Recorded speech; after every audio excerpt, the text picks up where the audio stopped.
right, ladies and gentlemen. Let's get to it, man. Are we here? Outstanding.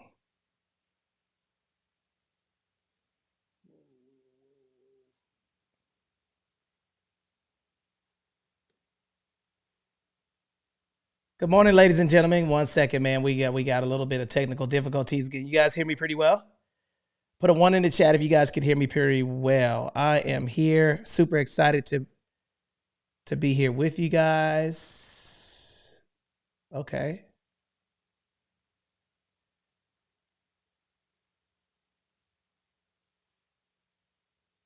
One second here. We're live and in color, man. We'll see you guys. Let's see here.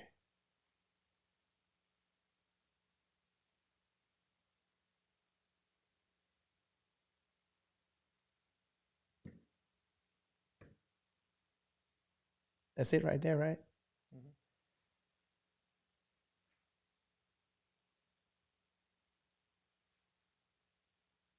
All right, man. Let's see here. I think we got it figured out now, man. We are live and in the building, guys. Welcome, welcome, welcome, welcome, welcome. Now, good morning, ladies and gentlemen. My name is Anthony Glenn, and today we're going to be talking about how to win in real estate by protecting your home by generational wealth building. Okay, sorry about that. We had a little bit of what's up, Ramier? How you doing, brother? Good to see you. Okay, come on up, man. I want you guys to come up. Today we're going to be talking about we're basically talking about, how are you going to protect your home? We're going to be talking about generational wealth. Okay, I'm in my studio today. As you guys can see, I'm in my home studio. I'm super excited. I see my man Stack Pack is in the building. What's happening, Stack Pack? Brother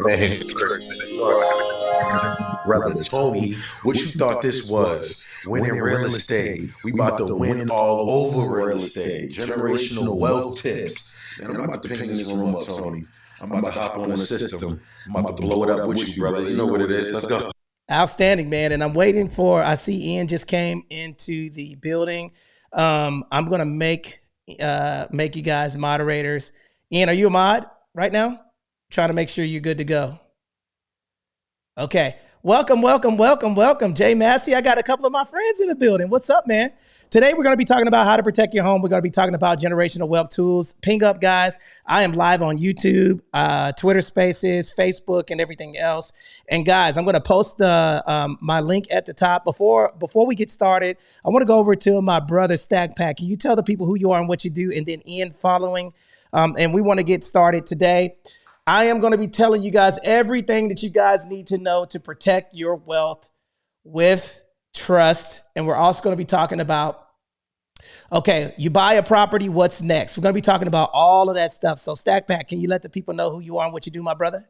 Thank you very much, Anthony. Look, today I'm in the Win in Real Estate House. I do a lot with the media. We control the media at this point when it comes to articles, billboards, marketing, TV, the new community that I just created with the media mentors. Yo, we just going in, Tony, right? And also being in collaboration with you too. Win in Real Estate, 10X Vets. We're just going all the way in, and I'm preparing for 2024 right now. I'm in preparation right now, and I'm just loving everything that's coming into my life, man. And thank you for helping me, Tony, along the journey, man. You never forget about the people that helped you, gave you a hand up, told you some advice because they could have been doing anything else, besides that. So, Tony, appreciate you, bro. Let's go all the way up, and I'll be chiming in, on anything you need me to until 2 p.m. because I have a room starting at 2, so I'll be supporting Tony until 2. So let's go. Absolutely. And guys, do me a favor, Stack. Can you put that room link in the chat so we'll be able to transition over there? Also, we want to rock out with you as well, because I know you're going to be talking about some really good marketing ideas for people in order for them to get to the bag. Man, I am ready to freaking go, man. Bruh. Let's get to it. So, Ian, are you there? Brother Ian? Yep. Yeah, I'm here, man. I was just picking some people in. Good morning, everybody. How you doing? I'll just run right through my intro. My name's Ian Jensen. I am a real estate agent down here in SoCal, real estate investor on the side. And we are here to educate everybody we can. We want to thank you all for coming in here and taking the effort to educate yourself for your family and everything that you hold dear. So appreciate you all coming in here. We are here to help out. Any questions you have, please bring your questions to the stage so we can all grow together. So let's kick it, Tony. The audio's coming in clean.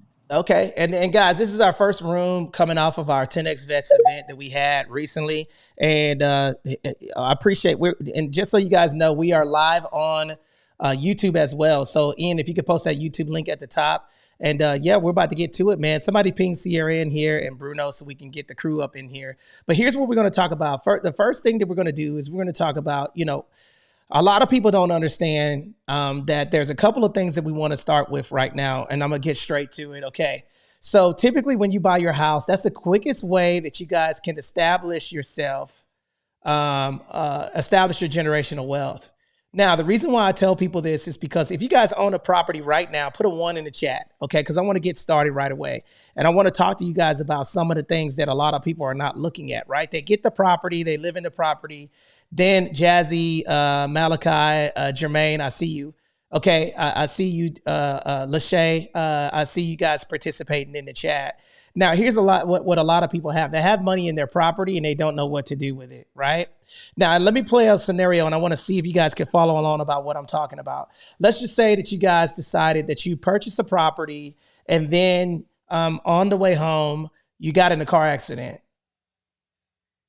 Who's going to get that property? Lachey, Jermaine, Malachi.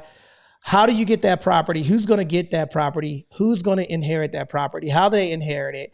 And a lot of people are not thinking about this, right? Because that is money, right? There's a couple of things that I want to talk about. Number one is establishing yourself to where you can transfer your wealth from one person to another. And put a 1 in the chat if you guys have heard of a 401k. Who's heard of a 401k before? Put a 1 in the chat if you guys have heard of a 401k, right? Or Social Security. Right? Let's think about this. If you was to pass today, how are your people going to get your Social Security money? This is an old little switch and bait that a lot of people have not been talking about. They have a 401k that they've been investing in all of these years. They have all of these trust accounts and all of that other stuff, and they're not structured correctly because then when people pass away, you don't have your stuff in order to transfer your wealth from one person to another. So we're going to talk about all of that stuff today, and I'm super excited to be back on Clubhouse, rocking out with you guys. We are live on Twitter Spaces, and if you guys could click the link above my head, you will see the SITREP YouTube channel. But today we're going to be talking about the 5 pillars to generational wealth. And we're going to start it right now. We're going to start with the very first one, and that's purchasing your property. Okay. That's the first one. Why is it important to own real estate? Can anybody tell me? You mind if I run this one? Yeah, go ahead. Run it. All right. So guys here, like Tony was talking about, this is one of the first barrier to entries that you can do that you have for a number of reasons. One, you can start the process of not giving your money to your landlord anymore. So that obviously helps to build your wealth, period. And then once you guys have a house, it's really the lowest barrier to entry to get into this thing. So you have something that you are saving your money on. You got an asset that's going to grow in value. And it's the first stepping stone to building like a real estate portfolio, if that's what you want to do. And what makes this even better, though, is it opens up a tremendous amount of opportunity for you in the big picture. So what I'm saying here is how that helps you is that once you get going, you save your money, you put your money away, you get tax incentives, and then from there you have the opportunity of developing that house into a business. And once you start that avenue, you can utilize other government funding to create a lower barrier to entry for your next property, because you can use that as your next single family home or your next residence that you could then improve your portfolio. And then from there, it opens up all kinds of different opportunities, such as cash flow, more tax incentives that Tony's going to cover. And you can even jump into, getting business credit. So you have access to more funds in the future to to increase your business, to increase your ability to gain funding for more investments. So it's a tremendous stepping stone to start this whole process. And Tony's going to kick it all with you. So back to you, Tony. Now let me back up a little bit, because I don't want you guys, just think about this. Right now, if you live anywhere, okay, put a 1 in the chat. If you live somewhere, put a 1 in the chat. You live in a home or a condo or anything like that. You live somewhere, put a 1 in the chat. So think about this, guys. Why would you live in a place and pay money for that place if the money's not going back in your pocket, right? So let's just think about a couple of things, and I'm gonna throw this out there. Okay, so a lot of people don't understand that you don't have to make a lot of money in order to be wealthy. And I'm gonna tell you something that a lot of people don't get. You're not going to save your wealth to $1 million. You're not going to save your way to $1 million. It's not going to happen. The only way to build generational wealth is to invest your way to $1 million. That's the only way. Okay. So how are you investing if you're giving someone money, right? Let's just think about this. How can you invest in something? The only way you can invest in something is you're trading your money to get a positive return. If you live in a property that you do not own, you're giving the money to the person who owns that property. Okay. Now, the IRS favors 3 people. Put a number 3 in the chat. Thank you, Stack Pack. I got that in the chat. And before we leave here, I'll post it at the top in a little bit. So shout out to Stack Pack. Guys, following this room, you know, when in real estate, we're going to be rocking over to Stack Pack's clubhouse room so we can support him as well. So let's just think about this. Why? Think about it. There's only three. The IRS favors 3 essential people. They give the most amount of tax benefits for 3 people. And I say this over and over and over again. And I hope you guys are writing this down. Okay. Who are those people? And somebody tell me which one, what one of them are. Who does the IRS give the most favorable tax benefits to? There's 3 essential people. And who are those people and organizations? And somebody tell me why. Can anybody give me one of them? Businessman. A businessman. Ramier, why does the IRS favor business people? That's one of them. Because Because you create an opportunity for other people. Let me give you guys an example. Okay. And he's absolutely right. So can anybody on stage give me an example of that? Because I want to pass the mic around. Somebody, what's up, Lady D? I saw you come off mic. Did you have value to add to the conversation? Why does the IRS favor people who own businesses? Why do they get the best tax benefits? Anybody? Because they create jobs. They create jobs and they improve the community, and they provide more opportunity for the government to create taxable income. Bingo. Okay. That is it right there. They create an opportunity. They give the tax benefits for people who own businesses because you are an employer. You're giving people an opportunity to get hired, right? So that's the first one, is people who own businesses, right? And let me give you an example of the tax benefits. If you guys put 560 IRS in the chat, every single person put this in the chat. And the reason why I have you guys write stuff down in the chat is because I want to know you comprehend it. And if you're doing it and you're taking notes, you're going to remember it. If you're seeing it, hearing it, writing it down. Publication 560 in the IRS. Now, if you go to that publication, there's a couple of things in there. There's 2 things in there. There's contribution plans and benefit plans. The contribution plans are things like you contribute to it in order to get to benefit in the future. And benefit plans mean that you put money in there for you to benefit when you retire. Let me give you an example of publication 560. 401k. Max contribution to a 401k 2023 is $22,500. You cannot invest in a 401k unless you own a business or you are an employee to a company and they allow you to invest in a 401k. Number 2, okay, is a SEP IRA. Now think about this. That's SEP-IRA, SEP, Simplified Employee Pension IRA.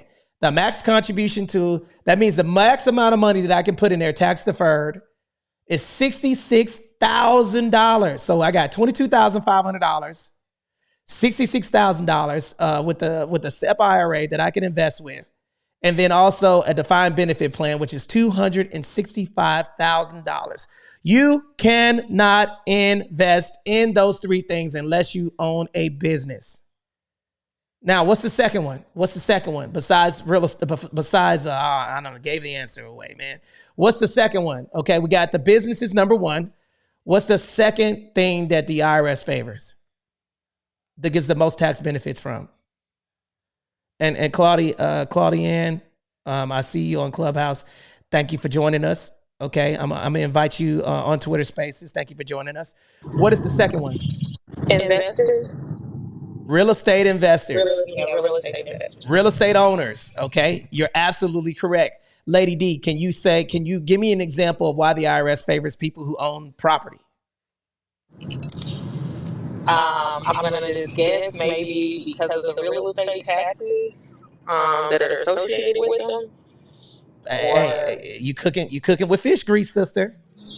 All right, you're right. So a lot of people be overthinking these things. Now, let me give you guys an example. Put a 1 in the chat if you guys want me to show you guys an example of how the IRS favors people who own real estate. Put a 1 in the chat if you guys want to give you guys an example of how the IRS favors people who own real estate. I'm going to do it real time so you guys can see why the IRS favors people who own real estate. And Ian, I'd like for you to do something with me. Alberto, I see you. Albert, good to see you. I see a couple of people on the stage. Let me go ahead and do a quick room reset. You guys are in the Win in Real Estate house. Thank you for joining us on Twitter Spaces. And we're talking about how do you protect your home, generational wealth tips. Today, we're going to be talking about the 5 pillars of wealth. And I hope you guys are in here.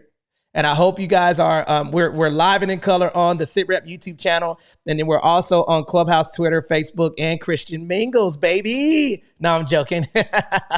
But we're going to be talking about examples of how the IRS favors people who own real estate. Now, I'm going to go over to Ian on Twitter Spaces.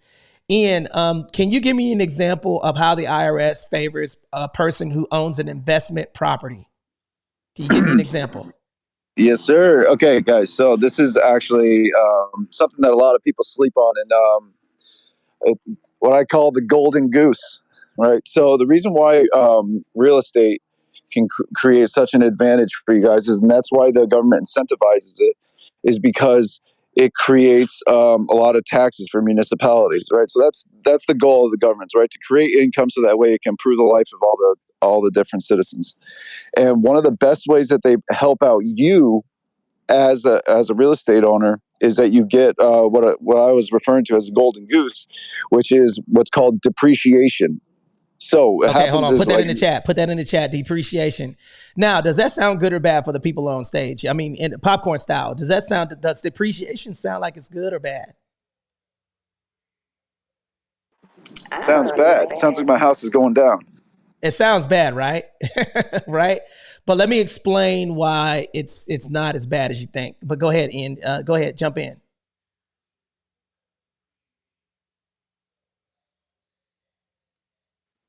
All right. So why? Okay. So I was playing along here, but this is why the depreciation is actually really good. Okay. So I'm not a tax professional, but I'm just going to hit the wave tops for it. Right.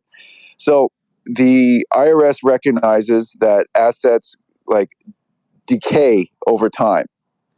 So what the IRS built into its tax code is a formula that accounts for that decay in the real estate, right? Because if I never touched a house, if I never painted it, I never put any money into that house would be worthless in about 30 years. So that's the function that they use, right? So they say over 27 and a half years is the usable life of a piece of real estate. So, and this is how it benefits you. So you take the value of the property and divide by 27 and a half. So let's do it. All right. So I know the numbers for this one, so I'm just going to run it. So if I put $500,000 in my calculator and I divide by 27 and a half, I get the number 18,180. Okay. So what that means is that every single year I own that $500,000 piece of real estate. This is an income producing property. This is not my residence. That I get on my tax return, I get to write an expense for $18,180. $180 every single year for 27 and a half years. So, and why why this is the biggest and greatest thing about real estate is over time, that real estate asset is actually increasing in value. So I get the increase in value to my net worth because this piece of real estate is growing in value. But I get to deduct from my taxes that $18,000 expense that I didn't have to pay for. I didn't have to write a check for $18,000 every year, but I still get to write it off of my taxes. So if you guys are following me here, like my asset is growing in value, and I get to have a huge tax deduction every single year for that asset that I didn't have to pay for. Back to you, Tony. Now that's magnificent. Now, and I see my brother Albert. Albert, flash your mic because I want to make sure, because I'm gonna come to you next for a quick mod introduction. Okay. So hey, I'm here. All right, brother. You want to let the people know who you are and what you do? Yes, thank you, Tony. My name is Albert Ramos. I'm a real estate professional here in Southern California, part of Cardone Vets. Let's go. I've been a realtor for about 3 years now. And what we do is we help out service members, veterans, and anybody that want to work with veterans and service members in order for them to become real estate investors and homeowners. Outstanding, brother, and welcome to the stage. And then Claudiane Global, I see a couple of people on Twitter Spaces. If you guys now, just so you guys know, for those of you who have mod beans, please don't mute my mic. If you hear people talking through me, that means that people are on Facebook, LinkedIn, and they're going to be asking questions through my Twitter feed. So you'll hear different voices coming from my profile on Clubhouse. And put a 1 in the chat if you guys are ready for me to rock out, man, because we're just getting started, man. We're going to be talking about, listen, here's what I'm going to ask every last one of you guys to do for me. Can I ask you guys for a favor? I need a Christmas present. I have a question for you guys. I'm going to respectfully ask you guys to click the link above my head. Okay. All I want you guys to do is click the link above my head and our YouTube channel, because we're really trying to grow that space. And for that, for the 21 people that are here right now, I'm going to pour into you like no other. I am immensely trying to grow my Twitter profile. Right now, we have 7 people on there. And not Twitter, but my YouTube channel. And then if you guys would give me a follow on our SITREP YouTube channel and just have this playing in the background as we're speaking, that's going to help us grow this space. I would really appreciate that, because I'm going to give you guys some game today. And how you guys are going to help me is by commenting in on the YouTube channel. And if you guys want to come in and say hello, if I can get all 21 of you guys to just get on the YouTube channel and just say hello on our live, because we are live, and I can see who's actually doing it, because I see a number 5 right now. So if you guys click the link above my head, get in there, because I don't know how long Clubhouse is going to be here. Okay. But what I do know is that our YouTube channel is growing, and I would really appreciate if you guys do that. Okay. So let's keep rocking out. Here's what we're going to do now. Now we're going to talk about the third and final thing. So the IRS favors people who own real estate. Also, you get tax benefits from having that property. When you buy property, did you guys know that the expenses that you incur is a tax deduction when purchasing property, to include selling a property? Now, the IRS also favors people who own real estate living in properties because of this one fundamental thing. You help local municipalities. That means that your property taxes goes to that school, the hospital, the church, the roads, and all the city municipalities in order for you guys to get for the IRS to take that money and then put it to utilize it. That's why the IRS favors people who own property. Now, the last and final one is a charity. Okay. Now, the reason why the IRS favors people who own charities is because you're helping the community. So, guys, when we're talking about generational wealth and we're talking about leveraging and protecting, we're going to first tell you guys how to do, number 1, how to invest in real estate. Number 2, how to scale real estate. Okay. Number 3, how to protect and transfer real estate. Okay. And then number 4 is going to be additional tools and resources in order to make your money work for you and get passive income. Now, here's a question that I propose for the people who are on Twitter Spaces and YouTube. What is the fundamental difference between active and passive income?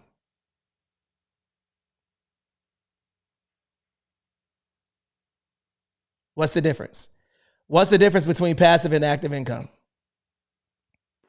Active income is when your time equals your money, and passive isn't. Okay, that's a good explanation. Okay, what is the difference? Okay, so Justina, I see you in the chat. And I'm inviting you guys to speak. Don't be afraid to get on stage because I want you to be able to unmute immediately if you have a question or a comment that you'd like to ask, because I'm telling you, listen, we have created 7 businesses that are successful. And it all started with a plan. And we're telling you the 5 generational wealth building tools, okay? So I want, and you're close. That's a good explanation. Anybody else want to add value to that? What is the fundamental difference between active and passive income? Anybody know? Anybody want to answer that question? I think I add to that, Tony, if that's cool. Sure, jump in.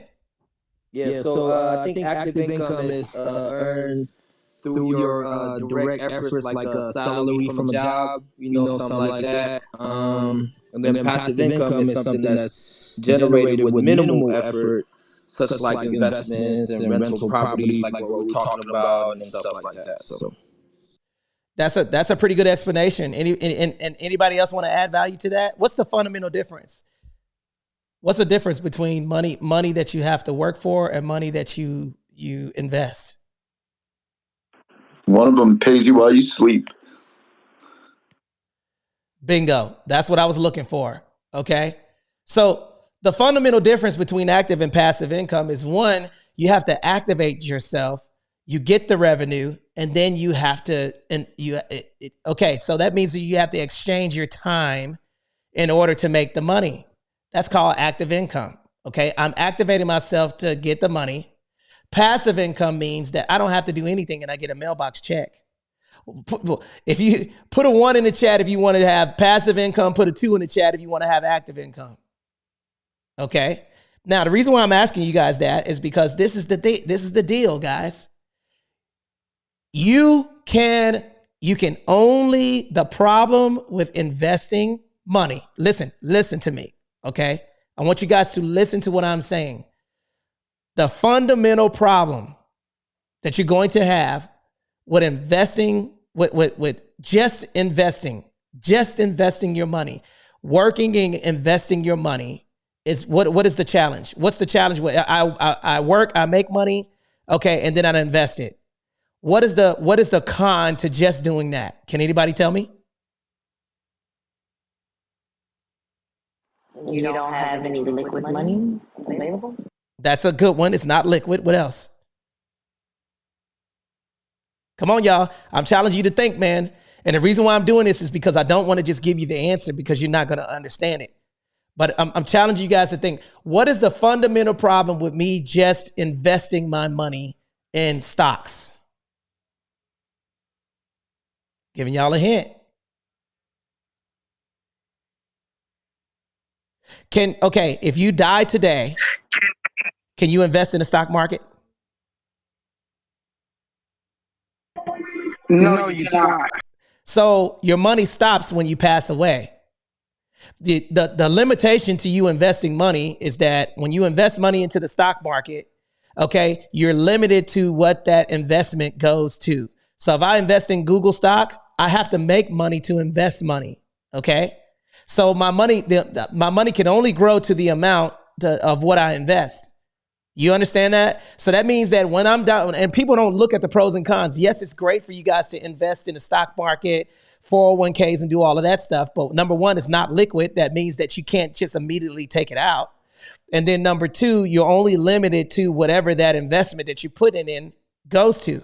So if I invest in Google and Google's $10 a share, okay, and then the stock market crashes, and I have those stock, that means that if I have to sell that stock, I'm limited to the amount of money that I invested in. The stock market is volatile. It goes up and down. So you don't just need to invest in the stock market. You need diversification, right? So the fundamental thing about passive income, what are 2 things that create passive income? What are 2 things that create money, that print money every single month?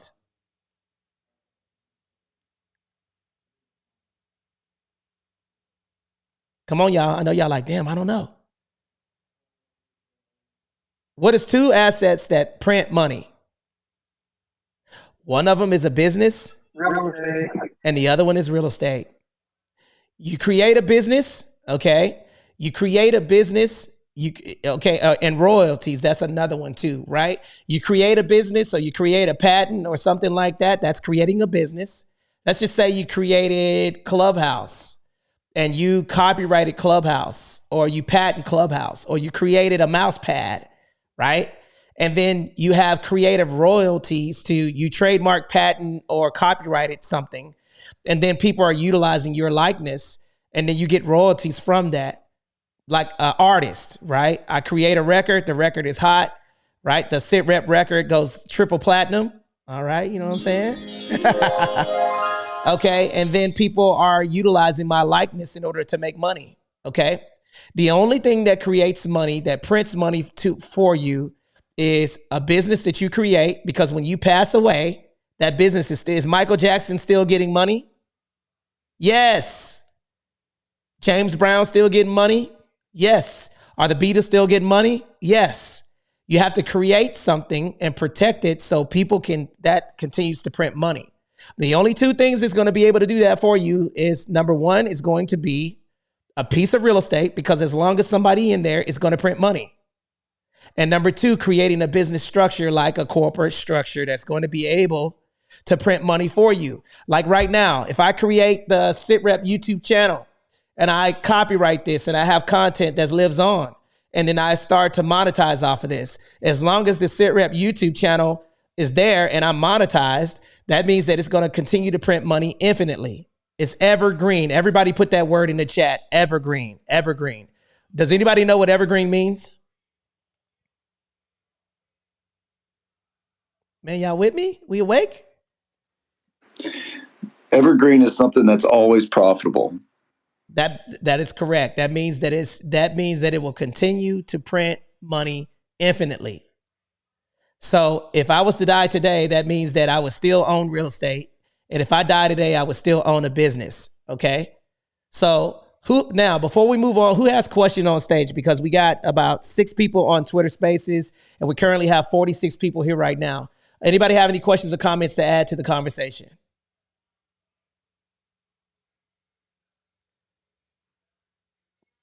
All right, it's nice and quiet in here. How do we get started on this whole thing? Like, what do you look for whenever you're going to start the first process of protecting yourself? And that's what we're going to get into next. Let me do a quick room reset. Welcome to the Winning Real Estate House. We're talking about, and this is, guys, look, it's December. It's about to be December.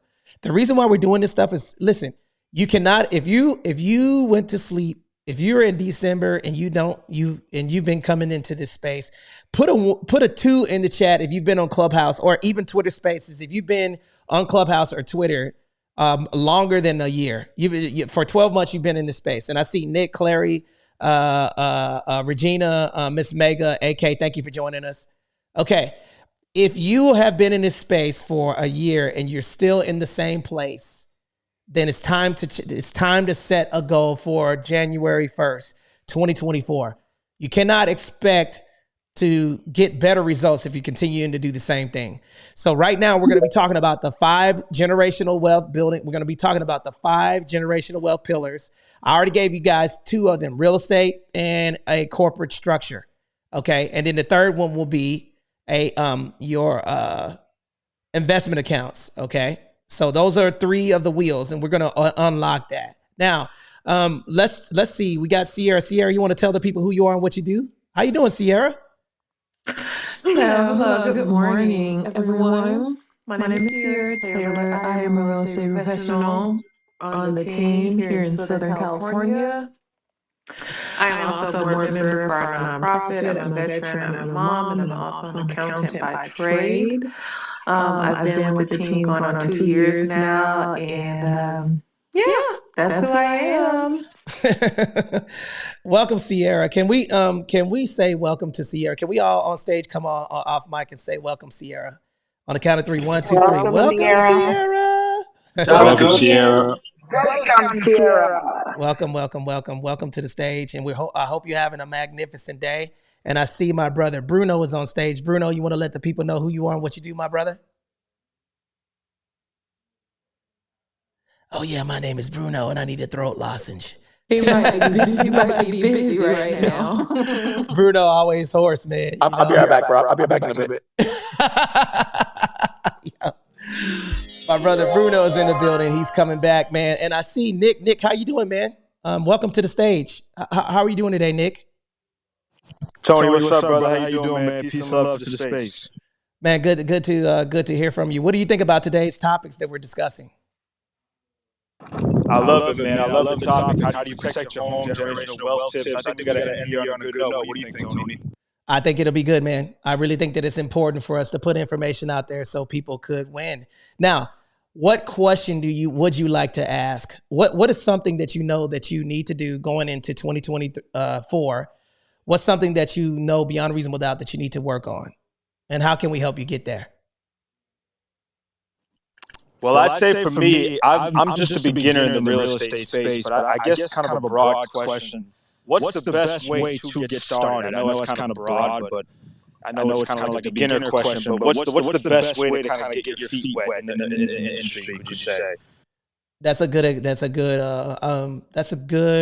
I'm gonna give the moderators 30 seconds to a minute, and anybody else who wants to jump in to give their expertise, because there's not one way, and then I will end with it because I want to pass the mic around.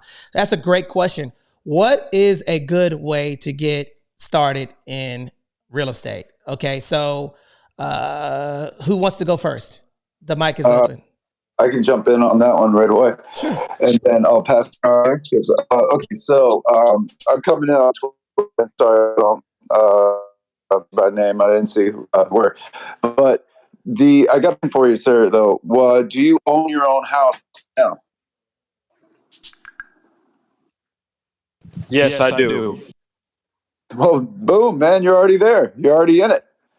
Okay, so and I'll make sense of that here right now. So why that is really your first step, because what happens here is I touched on this a little bit earlier, is that you're starting the process, you're planting the seed, right? So your first house is really kind of the first seed that you can plant, and when it comes to becoming a real estate investor, unless you got because the biggest barrier to entry is capital.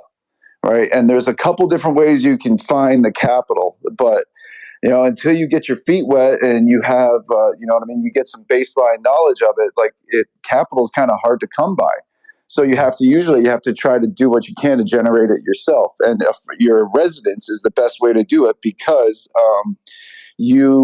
there's government programs for first-time home buyers. And we'll talk about this from our perspective too, because we're VA loan specialists. So there's another whole little play that we talk about at length in different topics here. But if you're just, say, a traditional person getting into this thing, like there's what's called an FHA loan, which is a government-backed loan that allows you to get into a property with a lower down payment. So that way you get into this property, you didn't have to spend as much money as some other people do. Like, you don't have to put 20% down or anything like that. You can, but you don't have to. So that way you have an asset that's growing in value. And then once that asset gets a chunk of change in there, you've already learned about what it takes to buy a property. You've learned how financing works. You understand that there's tax incentives to owning a property. And from there, you start to build up that baseline knowledge. And then what also you are doing at the same time, though, is you're building your piggy bank with your house, because your house is your piggy bank. And then once you've been in that house for a minute and you've saved some money, then you could utilize that house as leverage to purchase an investment property. And then the cycle repeats itself. You get a property, you get it stabilized, it starts earning income, you get tax incentives, it grows in value, and then you use either the cash flow and the equity from that property to leverage it again into hopefully either a or larger asset. And then the whole process keeps growing. But at the same time, you need to expand your knowledge so that way you can utilize all these other different functions, such as like investors or government programs or anything like that, where you can utilize those things to increase the size of your portfolio, and then the snowball effect starts to go. Now, and let me unpack this. Let me just recap what he said. That way it's a little bit more condensed. Is that okay? Put a 1 in the chat if you thought that was a pretty good strategy, because I want to unpack this. And I see my brother Dan on Twitter Spaces. Thank you for joining us. Shout out to Dan. Make sure you follow myself, Ian Jensen, and Dan Roback that's on Twitter Spaces. And for those of you that are here on Clubhouse, make sure you follow Sierra, my man Bruno, and everybody else, guys. Above my head, you will see our YouTube channel. If you guys want to pop in and say hello, I am growing that space. But let me condense that really quick. Number 1, get your property. If you're good enough, get a distressed property. It is not your forever home. If it's a distressed property, buy something undervalued. It's been on the market for a little bit of time. That way you can go in and negotiate and get that property undervalued.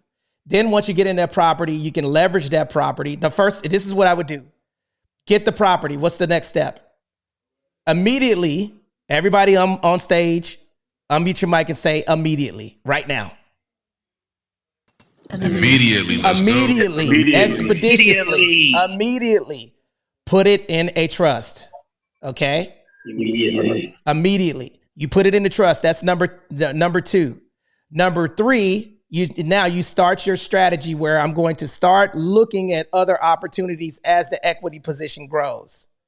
Number 4, once you get equity, which is the equity is just the difference. And I'm not trying to insult anyone's intelligence, but I'm breaking this down so everybody can understand it. Equity is the difference between what you owe on the property and what the property is worth. Okay. That money's in your house, right? Now I'm going to leverage that money for a down payment on another asset, right? And once and the rule of thumb that I like, that I steal from Ian, that I like, is $1 of money will buy you $5 of real estate. So if I wanted to buy a $500,000 property, I would need a $100,000 down payment. Okay. And then that's how your real estate journey goes. So the reason why you want to protect that and put it immediately in a trust is that now you have an opportunity to not own the property. Now, let's just say you got enough equity position. You got that first starter home. You move out of that property. You don't own the property now. Who owns the property, y'all? Why do I want to put the property in the trust? Let's talk about that. Why would I want to put the property in the trust, y'all? To be able to pass it. Yeah, you can't get sued for something you don't own. Protection. Okay, so Dan, I saw you come off mic. Dan, do you want to talk about that? Dan Roback, he's going to be on Twitter Spaces, so y'all hear him coming through. Dan, welcome to X. I guess that's what they call it now. Hey, Tony, how's it going, everybody? Yeah, basically, whenever you add your property into a trust, when you have your dependents or your children or whomever you have in that trust, as long as they're in that trust for longer than 6 months, and say you were to unfortunately pass away, after those 6 months, it could be passed on to your kids I forget the exact terminology, but there's tax advantages to it because they're not going to be that property and be charged that tax at the current market value. That is absolutely 100% correct. So there's tax benefits to owning that property, and he's right. So number 1 is that it's asset protection. Okay, you don't own the property anymore. So let me give you guys an example. I move out of I got the property. Okay, I did a home equity line of credit. I utilized a HELOC because that's what we're going to talk about now. Next, and I leveraged my equity position to take money out of my property to invest in another asset class. Once that property is in a trust and I decide to move out of that property, I'm going to do step number 2. Okay, so step 1 is putting it in the trust. Step 2 is I'm going to do a home equity line of credit. Okay, and then I'm going to leverage that initial property that I purchased for a down payment on another property. Now, as soon as I put tenants in that property now becomes the B word. Does anybody know what that B word is?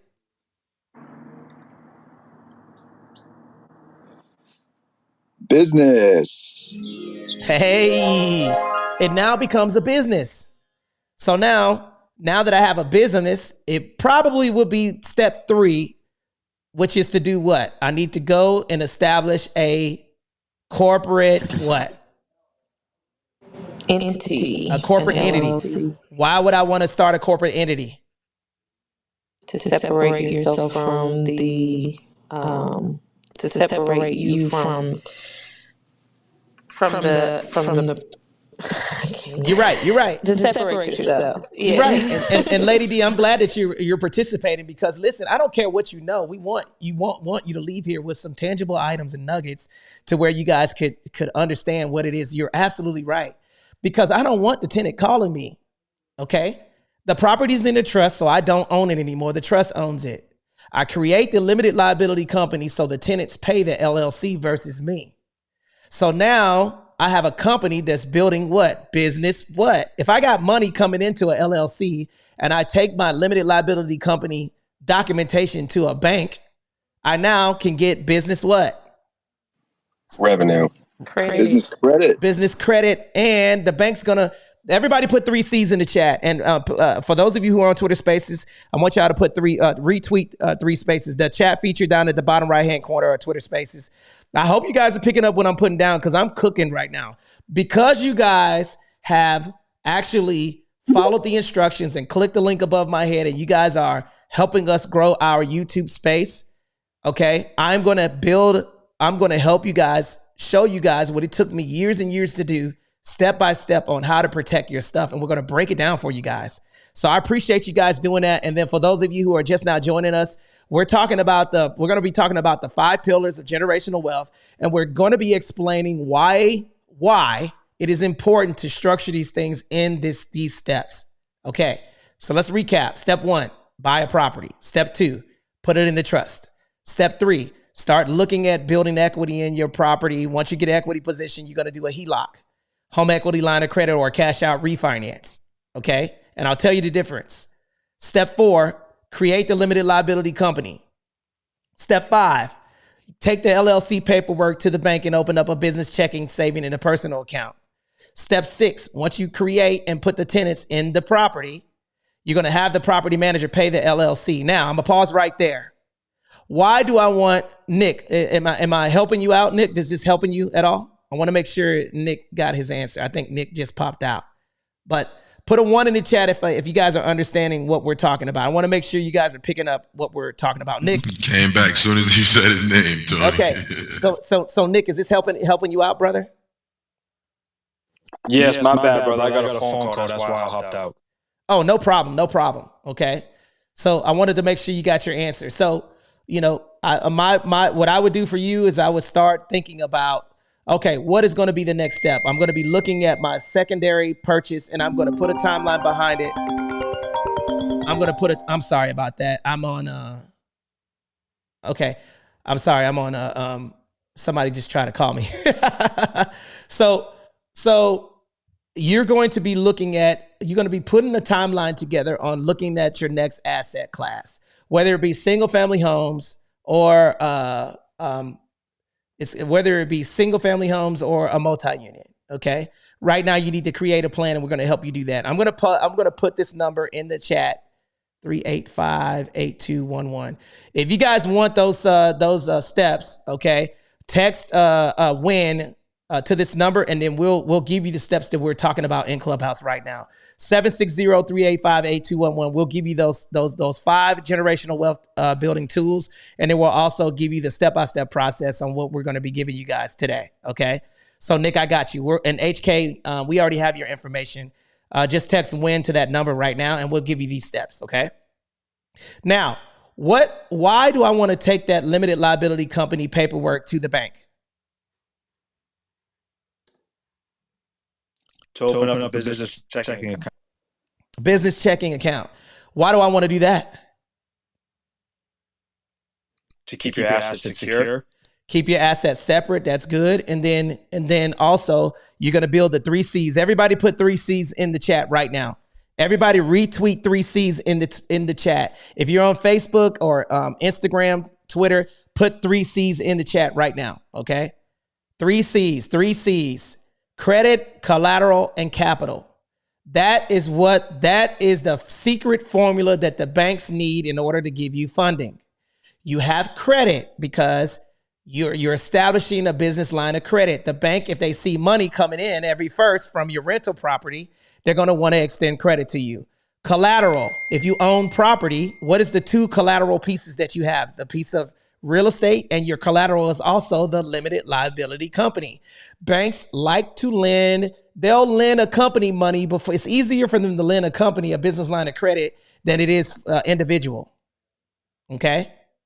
So that's your collateral, the LLC that's established, and the real estate. And capital is the revenue that's coming in from the rental property or your business. Okay? So credit, collateral, and capital are the 3 C's. Now, does anybody have any questions or any comments to add to the conversation as we continue to cook? And I want to say thank you guys. I really appreciate you guys subscribing to the YouTube channel and listening to us on YouTube. And the reason why I appreciate that is because it's helping us get the minutes that we need in order to go viral, baby. Yeah. Anthony, you know what I want to say about the room too?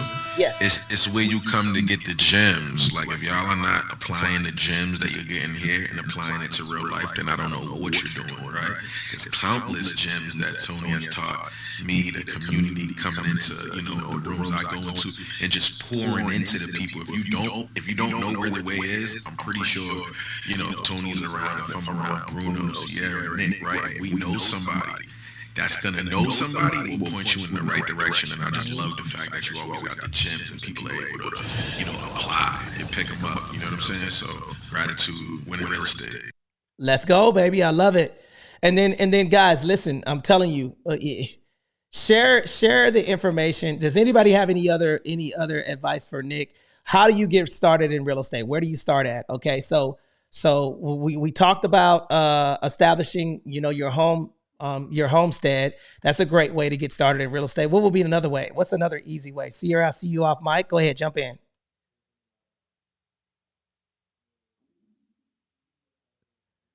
Sierra?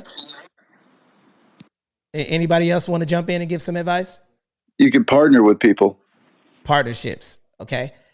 What does that look like, Ian? So partnerships are a really good thing to do, because say if you got somebody that wants to get into it, but they don't have the time, they got the money, but they don't have the time, you can invest your time and partner up with somebody. So say if Tony's got a stack of money and I know what to do with real estate, I could say, hey, Tony, let's get some paperwork drawn up and we can buy this house together. So that way we both have an asset that's growing and we get to start it. You don't make as much on it because you're splitting it, but you get started and you can get capital from that thing to fund other projects. Now and that's a good way. Now listen to me. I'm going to tell y'all something, okay? I want y'all to put these two initials, LP and GP, in the chat right now. Tweet that, LP, or put it in the comments. LP and GP. LP and GP. LP and GP. Everybody put this in the chat. LP, limited partner, and general partner. Can anybody tell me the difference between a limited partner and a general partner? LP and GP. I can kind of jump in a little. Sure, go ahead. So a limited partner is basically only limited to the capital or the assets that they invest into the partnership, and a general partner is liable for. Is that somebody on Clubhouse talking? I can't hear you right now. Yeah, I can hear him. That's Dan. He's on Twitter. Ian. I'm on Twitter. Weird. I don't know what's going on then. Sorry. Yeah. Yes. And Dan, you're close. Okay. So you're right though. Okay. So general partner means that all of the liability is on you. So that means the general is always going to be the biggest. Limited partner means that you don't control the day-to-day activities of the business, but you're limited in your contribution on what you can do. When you buy stocks and stuff like that, did you guys know that you own a part of the company? You own a percentage of the company. Did y'all know that? That's why they did. When you buy stocks in a company or you invest in a company, let's just say you went out and you bought 10 shares of Amazon. You are now what they call a stakeholder in the company. Stakeholder. Okay.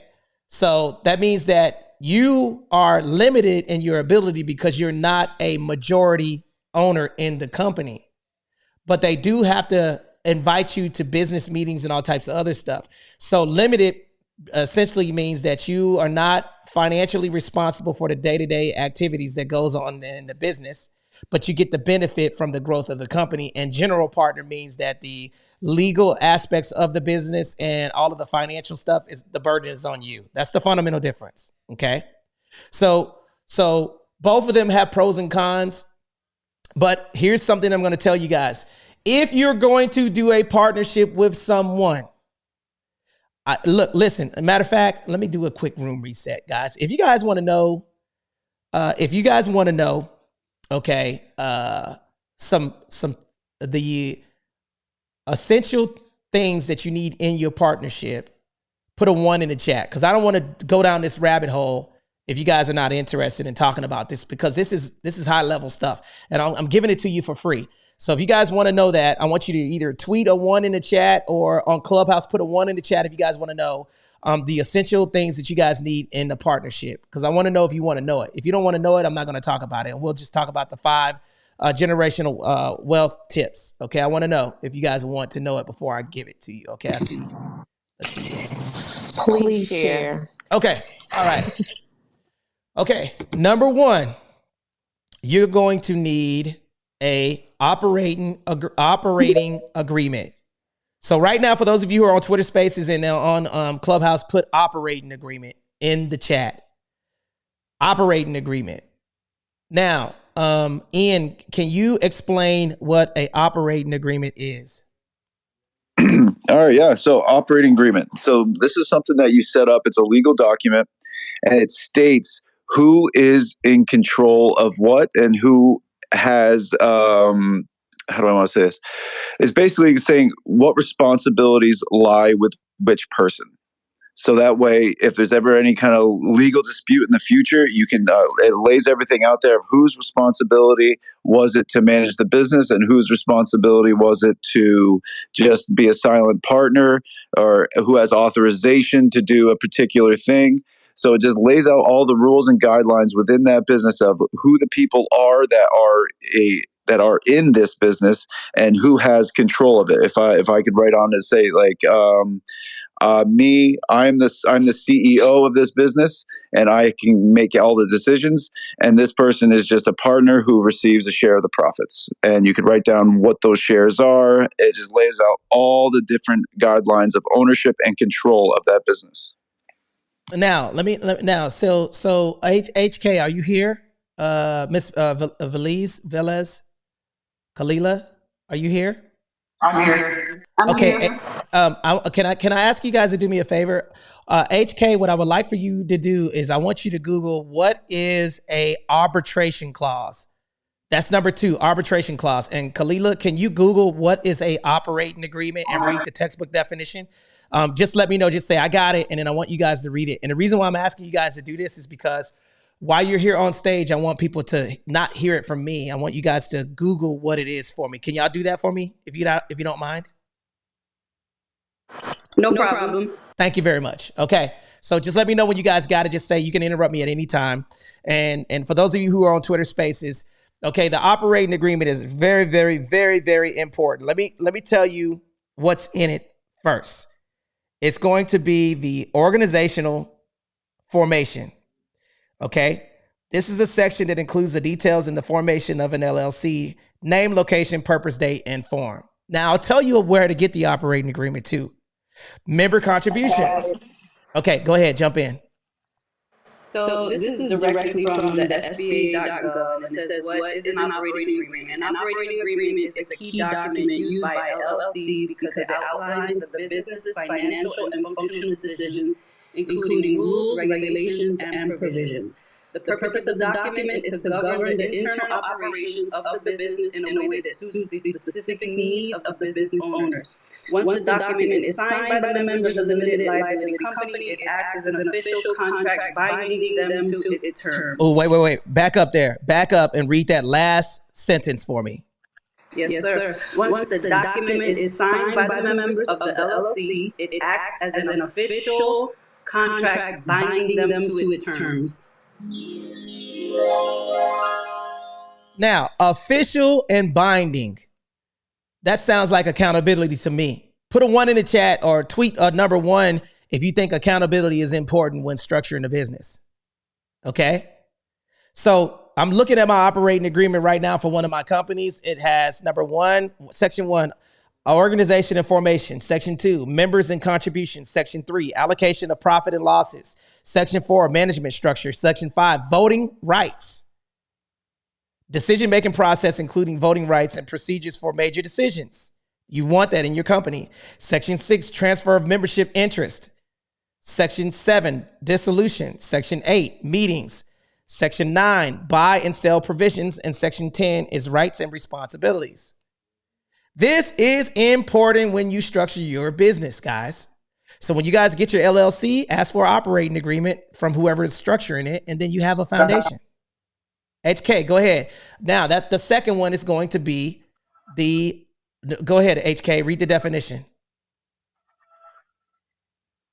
So I searched what is arbitration law. Arbitration is a dispute resolution process in which the parties select a neutral third party to resolve their claims. Parties typically agree to arbitrate in order to avoid time, expense, and complexity of litigation.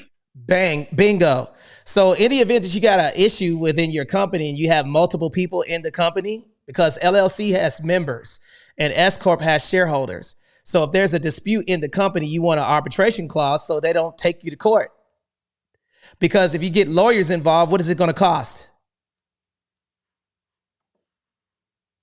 Money, right? So number 1, you want an operating agreement. Number 2, you want an arbitration clause. And then the third and final thing is you want to have a mediation clause. Now, Dan, can you do me a favor? Dan, are you here? I want to make sure you're here, brother. I'm here, but I'm driving. Okay. I might be able to help you. No. Let's go to Ian then. Ian, can you look up mediation clause, please? Yep. Okay. And the reason why I'm breaking this stuff down to you is because nobody on Clubhouse is talking about it. They just say, hey, yeah, go get an LLC. Oh, cool. Okay.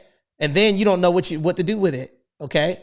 So, and we're going to go back to and this is all going to tie in, but what we're doing is we're going through each section and we're telling you guys what's needed in order to run an efficient business. Okay. All right. So, let me know when you're ready. Go ahead. Jump in. All right. Mediation clause is a contract. Mediation clause in a contract is a provision that requires the parties to attempt to resolve disputes through mediation before resorting to litigation or arbitration. Mediation means that you work this out yourself. All right. You have to figure out this problem. All right. So the type of clause is designed to encourage less adversarial and more cost-effective resolution to disagreements. The clause typically outlines the process for initiating mediation, choosing a mediator, and handling the costs associated with the mediation process. By including a mediation clause, parties agree to make good faith efforts to resolve disputes through mediation before taking legal action. Third is basically use a neutral third party or figure this out amongst yourselves before the lawyers get involved. There you go. All right. So here's a process. We had a disagreement in a company. You always want a neutral third party when you start adding people into your company. Okay. That neutral third party is going to be a mediator. So you have an issue, you're going to mediate first, then you're going to arbitrate next. Okay. All right. And then it could go to court, but you have to go through those steps to see if you can get through a problem before you go through all of those things. So anytime Anthony Glenn never does 50-50 if I'm starting a company. If I start the company, I want to be able to make sure that the parties that are involved, if it's my idea and I'm going forward, I will have partnerships, but I'm going to have partners, but my partners are going to either mediate, arbitrate before we go to court. Because what happens is if you got a 50-50 partnership and nobody can make the decision, then it slows things down. When you have a mediator to make a decision in the company, or you have somebody in your company that can help you make decisions, then whether you like the decision or not, you're still going to be able to move forward because you have a voting rights. Now, if it's a one-trick pony and you're the only person in the company, then obviously you're not going to need all of this stuff. But as you go to scale, it's good to have that structure and know what it means. Now, are there any questions on stage about the limited liability company, structuring your business, or this pillar of wealth is a corporate structure. Any questions? Anybody on Twitter Spaces have any questions, or YouTube or Facebook? Anybody? Out freaking standing. Put a 2 in the chat if you guys are enjoying the pace, because we're gonna recap the 5 pillars, and we're gonna tell you how to protect them. Number 1 is a piece of real estate. That's your foundation. That's the first pillar of generational wealth. Number 2 is your corporate structure, LLC, S corp, or C corp. Number 3 is a business. Okay, creating a business. That's the limited liability company. Actually, that's number 2. That's the limited liability company. All right. Number 4 is going to be life insurance policy, and number 5 is going to be the trust. 1, real estate. Number 2 is a business. Number 3, pension plans. I forgot one. Your pension plans. That's correct. Your pension plans is another one. So this is how it would work. I get a piece of property. I put it in the trust. I create a limited liability company. Okay. All right. So I've already checked off 3 boxes. See how easy this is? Number 4, I move out of the property. Number 5, I move tenants in the property. The tenants are paying the limited liability company. The limited liability company is creating credit collateral and capital. And then the money that I have in there is going to fund the pension plans. So now you got a 360 of money and revenue coming in. You don't just have a piece of real estate and you're making money. You have your asset protected. You're building a corporate structure. You're building credit collateral and capital, and the revenue is going to go into the pension plans to grow to scale. So you're utilizing that money that you're getting from your investment properties, and you're investing the money into something that's going to grow. Then once your money starts to grow in these pension plans, you can leverage those pension plans to buy more what? Starts with an R. Real estate. Real estate. Yo, Tony, I love brother, you already know I love the room, bro. I gotta skate. I love you, bro. Fire ass room, fire ass generational wealth tips. Big stack pack. Tony, you know what it is, man. We always gonna be winning real estate and winning all together. The more collabs you can do, the more best, the more better things you can do, my guy. So over to you, Tony. Let's go.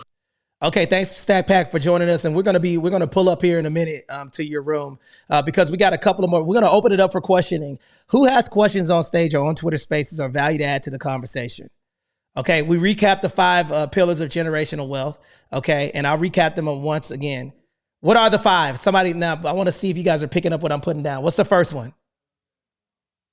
Real estate. Okay, what's the second one? Business.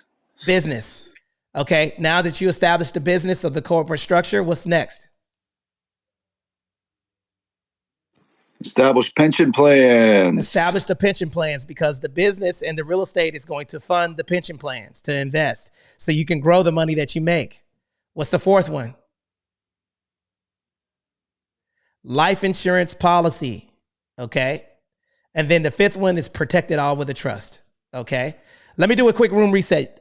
Thank you guys for coming in to Win in Real Estate House. We really appreciate all of you guys pulling up on Twitter Spaces, Facebook, and Clubhouse and LinkedIn. Make sure you follow all of the moderators. Make sure you follow the 2 co-hosts on Twitter Spaces, Ian and Dan. Okay, for those of you who are on Twitter. And then also, if you're on Clubhouse, make sure you follow Bruno and all of the moderators that are on stage today. And today we're talking about how do you protect your home, generational wealth tips. Here's the tip that we gave. We talked about publication 560. That's where you're going to find the pension plans. We talked about how to buy real estate. Okay. We talked about the home equity line of credit. We also talked about the trust, because the trust is going to take everything out of your name and avoid probate. Now we're going to close out with the life insurance policy and why that's important. Okay. Who has questions? I saw a question in the chat. It says, I don't have kids. Who has a question on stage they'd like to propose to us? I do have a question. And you kind of went over a lot, which was this was very good, and I appreciate it. Thank you. My biggest struggle has been I've acquired some Sorry, I had a call coming through. I've acquired some properties, and you had posed the question like, what do we want to do differently in 2024? And my question that I was gonna, or not question, my goal for 2024 was really to better establish or to establish some strategic partnerships so that these investors that I've acquired that are good investments, I just need capital, or I need some type of financial backing to help bring them to, to today's standard. So what's the suggestion for building some of those strategic partnerships, or identifying those strategic partners that would be willing to do these type of things that you've just gone over, creating, becoming a partner and doing things. Okay, so lady, do you own property, right? Yes. Okay, how many properties do you have? Right now, 4. Okay, and they all have equity in them, correct? They do. Okay, so why not leverage the equity? You don't need a partner for that. Okay, so and I'm just telling you that because I want to encourage you. You can do this alone. You just need to have a strategy. You have 4 properties. Did you know that if you had all of that revenue coming in through a limited liability company or into a business checking or savings account, then the bank will extend the money that you need to improve the properties. And then also there's, go ahead. Mm-hmm. Oh, sorry. Go. No, I was gonna say, and now thinking about it, it's like, yeah, I should have done that better, because the properties were put in LLCs, but the LLCs that they were put in were not generating any income. They were just basically holding them, because in my eyes I said, okay, well, I'll put these properties in this LLC, and I'll create a property management company that will manage these properties. And so that's kind of what I had been doing. But the actual properties that are that actually own the properties, they don't have any income. Okay, If so that makes sense. So yes, okay, and this is where a lot of people go wrong. People say put the property in the LLC. There's pros and cons to that, right? You don't have to have the property in the LLC. Put it in the trust and have the property run. The LLC could just be a holding company to operate the business. So when you said, okay, so when I look up title, because you can't put a property in an LLC, okay? What you do is that the LLC the property is owned by the LLC is the proper name.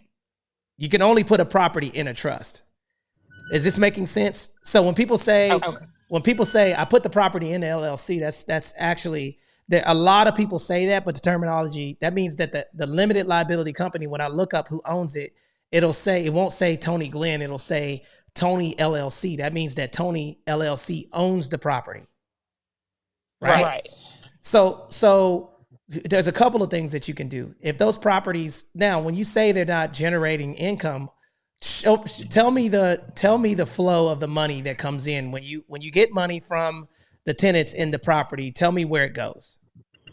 So I established a property management company, which manages the properties on behalf of the LLC that owns the property. Okay, so the property management company, You see how difficult this is when we're unpacking it, right? So that's been my issue. I wasn't thinking about that though at first. Originally, the way I was thinking was I just want to separate. I didn't want anyone to, like tenants to try to sue, the company, like the company that owned the properties. So they only deal with my property management company, which doesn't own the properties. They just manage the properties. And let me ask you a question. Where'd you get that advice from? It's just something I thought to do. Nobody told you to. No. Like my mind just thinks like that. I don't know. Okay. Let's unpack this real quick so you guys can understand what's happening. Okay. So you've established a property management company, or you hired a property management company. I established one. Okay. Somebody had to tell you to do that. No, I'm telling you, I move off the spirit. The Lord is guiding me this whole way, and I really don't. Yeah, listen. Okay. Okay. So now, all right. So if I look up ABC LLC, who are the members in the LLC? Me. So why can't I sue you? I don't know. I guess because, I probably should have had more members, right? So I'm telling you, I got the concept, but I still need some tweaking. Okay. And I'm glad you asked this question, because there's a lot of people in your scenario that are afraid to ask the question. So here's how Anthony Glenn would have done that. Okay. I have the properties. I take all of the properties and put them in a trust. So the trust owns the properties, right? Now what I'm going to do is I'm going to create a holding company, and that's going to be an LLC. So number one, a trust.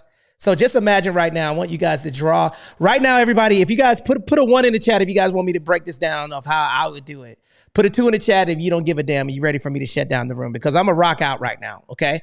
To retweet win in on Twitter Spaces, because I'm gonna break this all the way down. Okay. All right. Ian, are you still with me? Yes, sir. Let's go. Okay, I want you to rock. What I would like for you to do is I want you to Google holding company for me and read the textbook definition of what a holding company is. Okay, now let's go through this. Number one, I'm going to take all of the, because right now, Miss D, are you here? And for those of you who are on Twitter Spaces, if you hear women talking through my voice, let me know. Dan, can you hear people talking on Clubhouse through my profile? I want to make sure. Yep. Can do. It echoes on YouTube, but on Spaces, it's definitely clear as day. Okay, magnificent. Okay, as a matter of fact, okay, so right now, let me tell you what I see. I see currently 3 people on my YouTube. For the 30 people that are in here, if you guys want me to break this down, click the link above my head, okay, and click on YouTube for me. Hey, we got an echo, Anthony. Okay, I'm gonna rock out. Okay, I'm gonna rock out real quick. Okay, so right now, when I see that number go up to 6, I'm gonna break this all the way down for you guys. Click the link above my head and get into YouTube and say hello.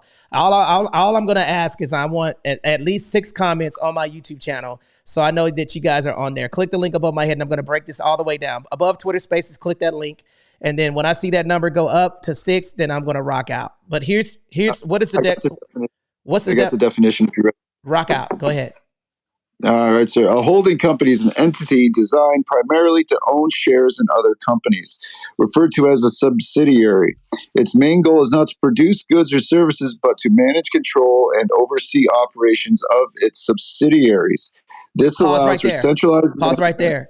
It's rewind and read that last sentence that you just read. Its main role is not to produce goods or services, but to manage, control, and oversee the operation of its subsidiaries. Maintain and operate of its subsidiaries. Now, what should your subsidiaries be? The limited liability companies that are operating your companies. Do you understand that? Okay, so number one is going to be the trust. I establish a trust. I call a trust, and I say I have these 4 properties, and then I'm going to transfer all of those properties into the trust. So I don't own the properties anymore. Who owns the properties? The trust. The trust. Now, what's your first and last name? Diamond Turman. Diamond Turman. Mm-hmm. So you don't want to have it Diamond Turman's Trust, okay? Because they're gonna find it. You're gonna entitle that property, LD Trust or DL Trust, okay? Or whatever the trust name is. You're going to create it to where it's not in your name, okay? Then once I establish the trust, I'm going to establish a holding company to manage and operate the limited liability companies that I already have established. So that holding company is going to operate the business. So that means that that holding company is going to be the member of the property. So that holding company is a LLC. So you have that LLC, and who owns that? The trust. So the trust owns the LLC also. And then basically what happens is that that holding company is going to manage and operate those properties for you. Okay. Okay. Trust first, holding company. Holding company manages and operates the LLCs for each property. Okay. And then basically what happens is that the operating agreement is going to say that Tony's holding company is going to operate the business. So essentially what happens is that now, if it's confusing on Clubhouse and Twitter, when you get a lawsuit, they're going to go after that holding company because the holding company is they're going to go after the limited liability company that they're paying. But that limited liability company is operated by a holding company, not a person. So now you create a rabbit hole to where people can't find your stuff. Does this make sense?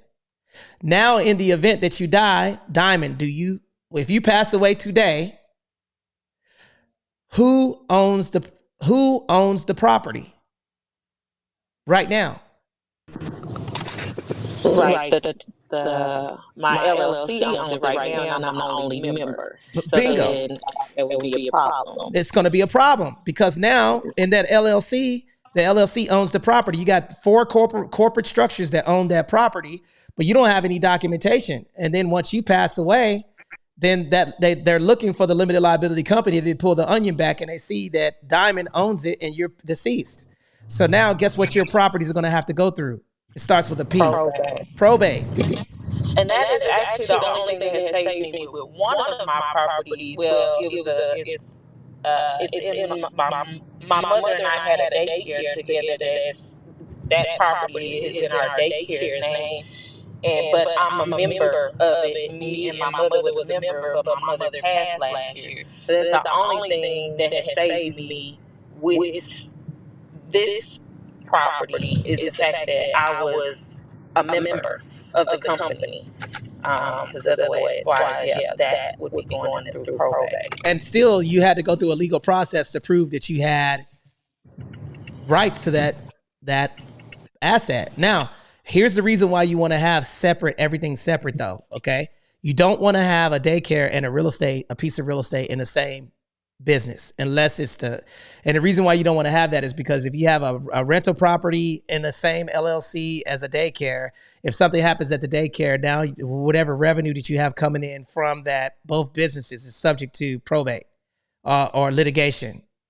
Okay. Now, did I help you with the question that you had? You did. Thank you. Okay. Outstanding. Anybody have any other questions right now? Anybody have questions about what we talked about? The holding company and the limited liability companies. Now, I do want to talk about the difference between a S Corp and a LLC and why the S Corp I like over why I like the LLC over the S Corp. And we'll talk about that next. And I see my brother Ellis is down in the listening lounge. Come on up, brother, and spit your expertise. You're always welcome on stage. Who else has questions or comments about what we talked about today? Somebody was off mute. Question? Karen, did you have a question? Yes. Yeah. My question is, if you... Did we lose her? Did we... I don't see her anymore. Okay, well, does anybody have any... Brother Ellis, can you tell the people who you are and what you do? Oh, thank you so much, Tony. My name is Ellis San Jose. I'm a full-time real estate investor here in Southern California. I invest both in properties and in notes. I'm also a guest lecturer at UCLA where I discuss investing in debt. I have a specific niche in real estate for the last decade or so where I look for opportunities with title, properties with title issues. I solve them for a very good profit if I do my job right. And just love everything that you're doing out there for this investment community. And if I can support it in any way, I'm happy to add my knowledge when I can. Thanks so much. Outstanding, brother. Well, thank you for joining us, and I'm pretty sure you can add a lot of value to what we're talking about today. And then I see Karen is back on stage. She left again. She's probably swiping left. Mark, how are you doing, brother? How are you doing today, man? Did you have any questions or comment to add to the conversation? Man, I'm good, brother. Appreciate you inviting me. I always love listening to your knowledge. Indeed, brother. Did you have any question that you'd like to ask us while you're here on stage? Anything. You can ask us any real estate question, any business structure question that you would like to propose to the space.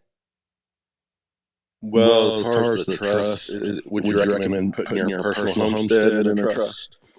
Great freaking question. Great question, Mark. I'm glad that you said that. Anybody want to answer that and why you, the answer is yes. I'd like to defer to Ellis because he just came to stage. If you're comfortable with talking about that, Ellis, would you put your personal homestead in a trust and why? Or does anybody else want to jump in? I know Ian is going to jump all over this one, but Ellis, did you want to speak on that? I have a lot of properties in trusts. It puts you in a position where you can avoid probate. So, as a general rule, and unless there's some specific purpose of not doing it, I have no problem with putting it in a trust. Yes. Brother Mark, I highly recommend you put it in a trust because right now, are you married? Yes. Okay. Do you have kids? Yes. Okay. Whose name is on the mortgage right now? Is it you and your wife? Yes. Okay. So if you pass away, who's going to get the property? Yeah. Right. Well, my wife. But you're still going to be on the loan. So she'd have to go through a legal process, removing your name off of the mortgage because now there's two parties that own the property. And let's just say you had a cousin or nephew or brother or sister. They could say, well, I cut the grass and I feel like I helped them rehab the property. And then now she could be in litigation. Not saying your family would do that, but if you own a single family home, you avoid that because probate is public. That means that they would have to litigate in a public setting to where you go to the courthouse, just like getting a ticket and people could be talking about that scenario. There's a lot of virtues that hang around courthouses. And but probate, but a trust is private. So once you put that property in a trust name, the trust owns the property and not you. And when you die, that trust supersedes you. And you can put provisions in there to where if your kids pass away, your wife passes away and you pass away, then your kids would automatically inherit that property without having to go through probate if it's in a trust. Hey, Tony, just as an aside, I have a very good friend who works in the LA County Courthouse, and all they do is supply TMZ with celebrity dirt because a lot of celebrities sometimes forget to put things in private trust and they put it in their own name. And that's how TMZ gets a hold of all that, all that information of their business. So privacy, if it's important to you, please, consider putting things in a trust. There it is. Did we answer your question, Mark? Yeah, I appreciate that. Out freaking standing, guys. So, guys, we have been rocking for the last 2 hours. Thank you for joining the Winning Real Estate House. Do me a favor, click the SITREP YouTube channel above my head. Please subscribe. That will help us. Can you guys do that right now? We currently have 40 people in here. If you guys could click the link above my head and then subscribe to our YouTube channel and put a 1 in the chat so I know that you did it. We will be here doing these rooms every Tuesdays and Thursdays, 9:30 a.m. Pacific Standard Time for about 2 hours. And today, let's recap what we talked about. We talked about the 3 C's, credit, collateral, and capital. We talked about the 5 pillars of wealth. What they are is real estate, corporate structure, life insurance policies, trust, and pension plans. Okay. And we also talked about strategies to avoid having to put to go through different scenarios on how to build wealth, and the difference between passive and active income. and how to build it. Are there any questions before we shut down the space? Twitter. I see we got a couple of people here. Are there any questions on Twitter that you guys would like to propose to us? Global KY for the game. Do you guys have any questions that you'd like to propose to us before we shut down the space? Anybody? Well, out freaking standing. I hope you guys enjoyed this space today. Really appreciate you guys. We will see you guys on Tuesday next week, and we really appreciate you guys pulling up, and we'll have a hot topic. So have an amazing day. And any closing remarks, Ian? Yeah, I just want to thank everybody for coming in here, and y'all, this is really critical information. Make sure you guys tap back into the YouTube. That's why we put these things out there, so that people can refresh their memory, because we go through it pretty fast. But the amount of value that Tony gave to you today is enough to change your lives, change the lives for you and your family and your children's children. All right. So once you guys get this started, it's a beautiful thing to create income and create money for you and your family, but it's a very sad thing to have all your hard work go out the window because somebody else either swooped in or somebody squandered it, or it got eaten up by taxes. Oh, we have one question. We got one question Yep, in the chat. I'm sorry to interrupt, but I want to make sure that Jazz Peace, Jazz JEZZ. Do you have to own the property to put it in a trust? Can you put the mortgage in a trust? When you're entitling the property in a trust, that means that you don't own it. And yes, that is you can have a mortgage on the property and then transfer it to a trust. So it basically takes it out of your name and puts it in to something.